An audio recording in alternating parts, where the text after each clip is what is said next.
Si vous êtes nouveau sur la chaîne, n'oubliez pas de vous abonner et d'activer la cloche de notification. On commence.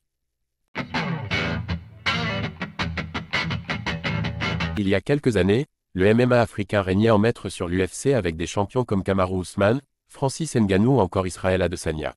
Ce dernier, dans une récente interview, a donné un avis cash à ce sujet.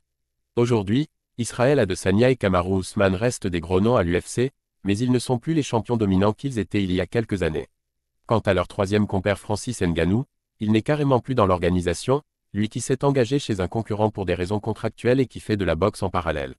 Se dire que Dana White n'a jamais réussi à organiser une grande soirée de MMA en Afrique avec 3 vedettes de ce calibre sous ses ordres est totalement fou. Le continent n'a pas forcément la meilleure image dans le reste du monde, mais dans les années 2020, plusieurs pays ont des infrastructures à la hauteur des standings imposés par l'UFC.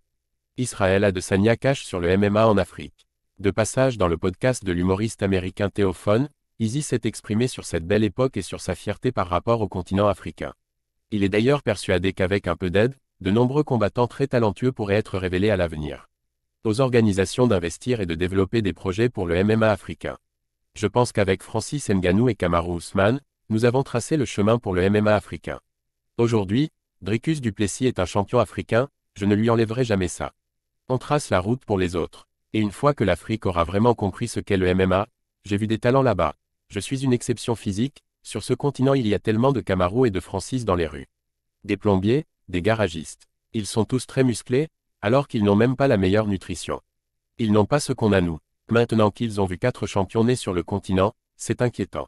Les jeunes savent que c'est possible d'atteindre les sommets, on a tous débloqué quelque chose dans les cerveaux.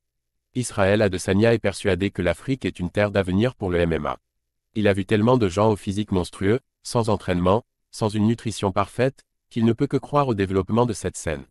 Quand les jeunes verront que le foot n'est pas la seule issue sportive, alors les talents nigérians, camerounais ou encore sud-africains devraient prendre d'assaut les grandes organisations. Pendant quelques mois, l'Afrique était le continent dominant à l'UFC. D'après Israel Adesanya, cette situation pourrait se reproduire à l'avenir si les jeunes s'inspirent de lui, Francis Ngannou ou encore Kamaru Usman.